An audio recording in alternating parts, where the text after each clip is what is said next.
And we're back at Fox News election headquarters in New York, where we'll be watching as the results come in Tuesday night.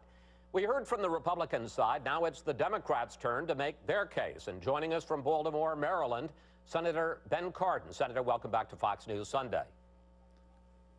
Thanks, Chris. It's good to be with you. Let's start with the same question I asked Governor Romney. What is the Democrats' closing argument? Why should folks vote for your party on Tuesday?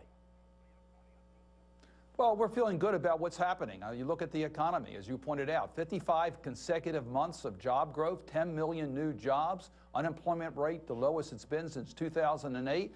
The economy is usually what turns voters' direction. So we're feeling good. That the facts on the ground indicate that things are going well. I've talked to many of my colleagues in tough races over the weekend, and they're feeling optimistic that we're doing well. We have a good ground game to get our vote out. We're feeling good about Tuesday. You say, Senator, that things are going well, but let's drill down into some of those economic numbers which don't look so good. For all the talk about income inequality by your party, median household income is now 8% lower than it was before the recession. 5.5 million more people are living below the poverty line, and 46.5 million people are getting food stamps. That's 14.5 million more than when the president was sworn in. And finally, Senator, a record number of people may have jobs, but they're temporary jobs.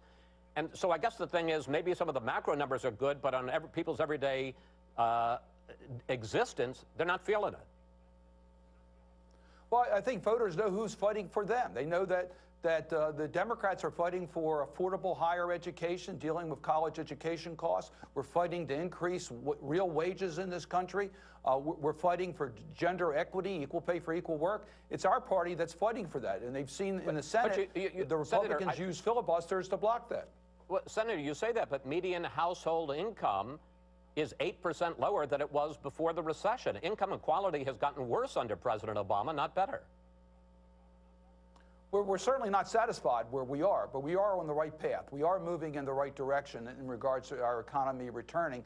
And it's been the Republicans' filibuster who have blocked us on many of those opportunities to grow income for the middle class. So, look, we're fighting to increase the minimum wage. The Republicans are fighting to block the increase in the minimum wage. We're fighting to reduce college costs. They're using a filibuster to block that. So I think, yes, we're making progress. We need to make more progress, but it's been the Democratic Party that's been fighting on behalf of middle-income families. Let's pick up on this question of the minimum wage, which was one of the big differences. Democrats have made it a big issue. They support raising the minimum wage. A lot of Republicans don't. And let's drill down into that as well, sir. The nonpartisan Congressional Budget Office projects raising the minimum wage to $10.10 an hour by 2016, as the president proposes, will cost, raising the minimum wage will cost 500,000 jobs, which raises the question, sir, why raise the minimum wage for some people when it just means that 500,000 of their fellow Americans are going to lose their jobs? Chris, we've seen those predictions before by the same groups. Every time we've increased the minimum wage, we've seen a growth in jobs, not a loss of jobs. Sir, so this is the nonpartisan Congressional Budget Office. And they were wrong before when they made those predictions when we increased the minimum wage. And we saw a job growth each time. So our economy grows. When you put more money into the economy, our economy grows. When middle-income families have more money, they buy more, they spend more, our economy grows. That's been the facts on the ground. And the CBO has just been wrong in the past, and they're wrong this time. My state increased the minimum wage. We saw a growth in Maryland. Then there's what, and Governor Romney brought it up, what Republicans are calling the crisis of competence, a series of issues that the Democrats and the president have had in recent years. And let's put some of those up on the screen. The Obamacare rollout obviously did not go well. The VA scandal where people, veterans couldn't get in to see a doctor for months or even years. The IRS scandal, the targeting of conservatives, lapses at the Secret Service, the rise of ISIS, and all the mistakes by the CDC and the government in the initial days in the handling of Ebola in this country. Senator, all this from the party of big government. Well, look at each of these issues. Yes, we do believe that we have responsibilities. And on the Ebola, we're seeing that the United States is leading not only in making sure our homeland is safe, but also dealing with the core of the problems in Africa. In each of these issues, let's talk about it. What we've been able to do is get more consensus, more strength to deal with serious problems that affect U.S. security. On extremist groups, what we've been able to do through U.S. leadership, through the Democrats, through the President Obama, is to get the international community working together to isolate these problems. That's what you call leadership, and that's what we've been able to do. And I think the American people understand that and appreciate the fact that Americans' leadership has made a huge difference on these global issues. But I guess what I'm asking, without relitigating each one of these, sir, when you talk about Obamacare, IRS, VA, Secret Service, ISIS, Ebola, a lot of Americans, and the polls show this, feel anxiety, feel nobody is in charge. Are you basically saying we're satisfied with the way that the Democrats and the government, the Obama administration, handled all those?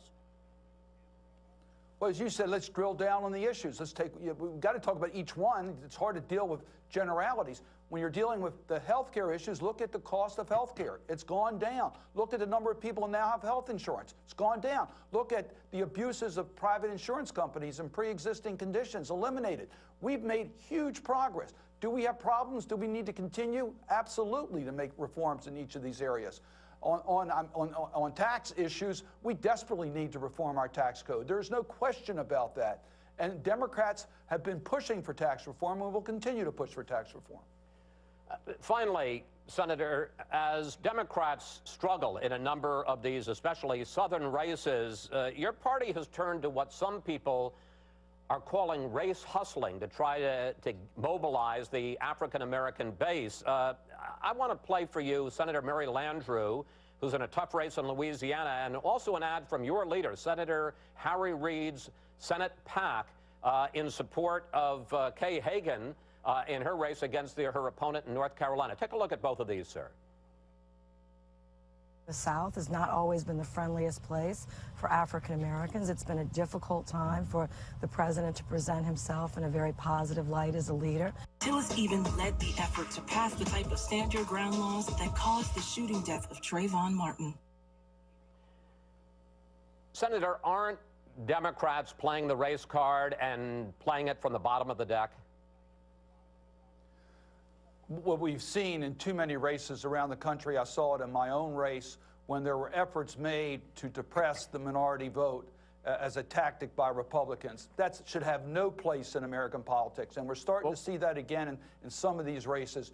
We want everyone to vote. We want them to vote for the person they think is the best candidate. Democrats are proud of our efforts to help people with the opportunity to vote. In my own state of Maryland, wait. Voting, Just real quick, we've seen sir, a huge increase.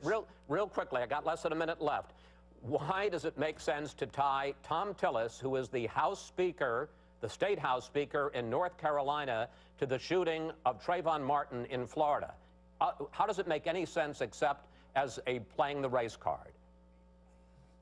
Well, I think you're isolating one particular part of the North Carolina race. I know that Kay Hagan's I'm just playing an ad that was paid for by your Senate leader. Well, I can tell you that race has been run on the issues, and I think Kay Hagan and the Democrats are proud of the way that race has been run, and I believe Kay Hagan's going to win in North Carolina. Senator Cardin, I want to thank you so much for taking the time away from the campaign trail. I know you're busy campaigning for some others since you're not up for re-election. Thank you for coming in today to talk with us, sir. My pleasure. Good talking to you.